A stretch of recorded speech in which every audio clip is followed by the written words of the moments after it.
السلام علیکم۔ مولانا طارق جمیل صاحب کا بیان سنیے۔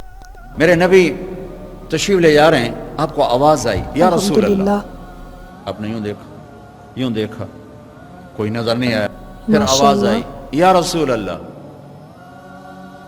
دیکھا تو ایک ہرنی گلے میں رسی چارپائی سے بندھی ہوئی، وہ آپ کو پکار رہی تھی۔ آپ قریب آئے، کیا ہے؟ کہ آپ کا صحابی مجھے پکڑ کے لایا ہے، میں اللہ کی تقدیر پہ راضی ہوں، مطلب ذبح کیا ہوں، لیکن میرے چھوٹے چھوٹے بچے ہیں، وہ بھوکے ہیں، اگر آپ مجھے چھوڑ دیں میں ان کو دودھ پلا کے واپس آ جاؤں۔ تو آپ نے فرمایا اگر تو واپس نہ آئی تو پھر، کہ اگر میں واپس نہ آئی تو اللہ مجھے جہنم میں ڈال دے جیسے انسانوں کو ڈالے گا۔ تو آپ نے اس کی رسی کھول دی اور وہیں بیٹھ گیا، اس نے دوڑ لگائی اور پہاڑوں میں غائب ہو گیا۔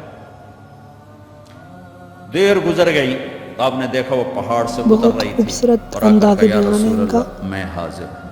اللہ اکبر، اسے خبر ہے میں کیوں حاضر ہوں۔ یہ ہمارے فیصل آباد کا بازار والا 10 روپے کے پیچھے وہ جھوٹ بولتا ہے کہ زمین آسمان کانپ اٹھتے ہیں۔ آپ نے اس کو رسی سے باندھ دیا اور پھر بیٹھ گئے۔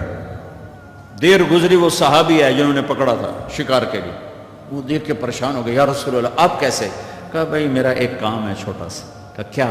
کہ یہ ہرنی میں ہدیہ مانگتا ہوں آپ سے۔ الحمدللہ۔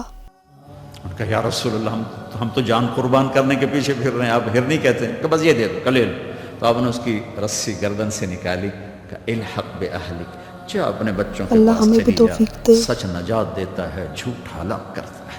میرے بچوں ایک ہرنی جتنی سچائی سیکھ لو، اپنی زندگی سے جھوٹ نکالو اگر اللہ کو پسند آنا چاہتے ہو۔ نہ تہجد پڑھو، نہ اشراق پڑھو، نہ اوابین پڑھو۔ فرض نماز کا تو معافی کوئی نہیں، اس کی تو معافی کوئی نہیں، سچ بولو۔ فرض روزے کی معافی کوئی نہیں، مت رکھو تم نفلی روزے، مت کرو تم نفلی حج۔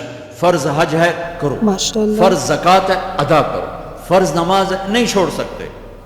سچ نہ چھوڑو، سچائی نہ چھوڑو۔ قوم جھوٹ اور بددیانت کا شکار ہوتی ہے، انہیں دنیا کی کوئی طاقت عزت نہیں دے سکتی، چاہے وہ تہجد گزار ہوں اور چاہے وہ دہریے ہوں۔ اور جو قوم سچ اور امانت پہ کھڑی ہو جاتی ہے انہیں کوئی شے ذلیل نہیں کر سکتی، چاہے وہ ایمان والے ہوں اور چاہے وہ 360 پتھروں کے پجاری ہوں۔ پسندیدہ اسکالر ہیں یہ۔ اپنی زندگی سے جھوٹ نکال دو اللہ کے واسطے۔ لمبی چوڑی بندگی ہے، میں نے فرض کے لیے تو میرے پاس کوئی چوائس کوئی نہیں کہ چلو اے کر لو تو اے نہ کرو۔ فرض تو فرض ہے، اس سے تو میں نکل نہیں سکتا، نہ آپ نکل سکتے ہیں، لیکن میرے عزیزو سچے بن جاؤ، انشاءاللہ سچے بن جاؤ، دیانتدار بن جاؤ، دیانتدار بن جاؤ۔ بالکل صحیح فرمایا ہے مولانا طارق جمیل صاحب نے۔ اللہ ان کو لمبی زندگی دے، صحت دے۔ اللہ حافظ۔